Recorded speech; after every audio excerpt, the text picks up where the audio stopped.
Good afternoon, everyone. My name is Will Rowland, and today I'd like to talk about the two most common types of scams that we see targeting our senior citizens online, those being phishing and smishing.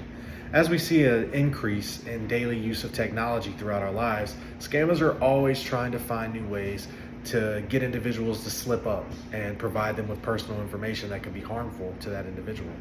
But hopefully today, at the end of this message, you'll have a few tips and tricks to avoid running into these issues in the future.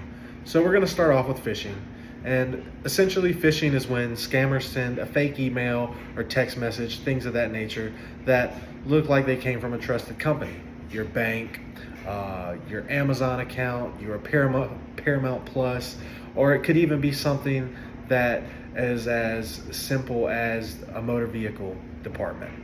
The goal is just to get you to click that link and to download any attachment or provide personal information.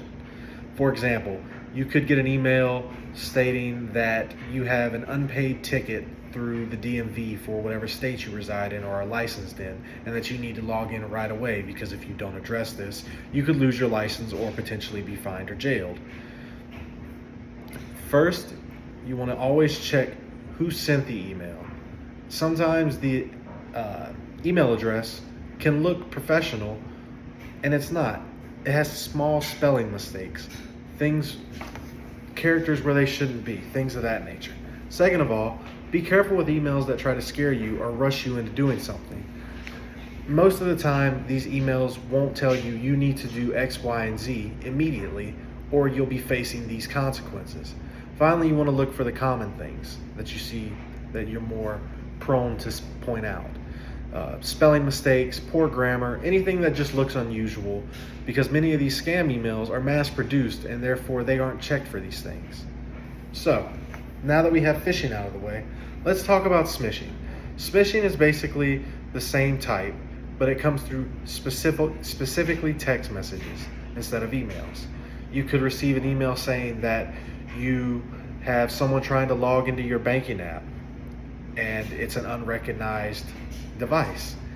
The danger is that while often these things will look convincing, and if you're not looking for them or know what to look for, you could easily click them, and before you know it, you're giving away valuable information.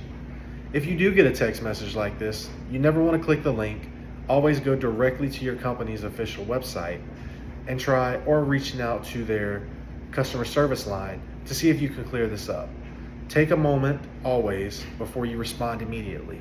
You want to make a measured response rather than it be based off specifically emotion. And if a message claims to be from a company that you use, always contact them directly.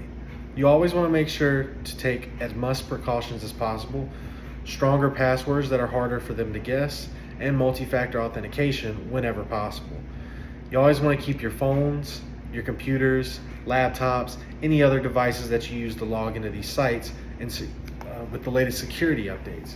Most importantly, you just want to trust your gut.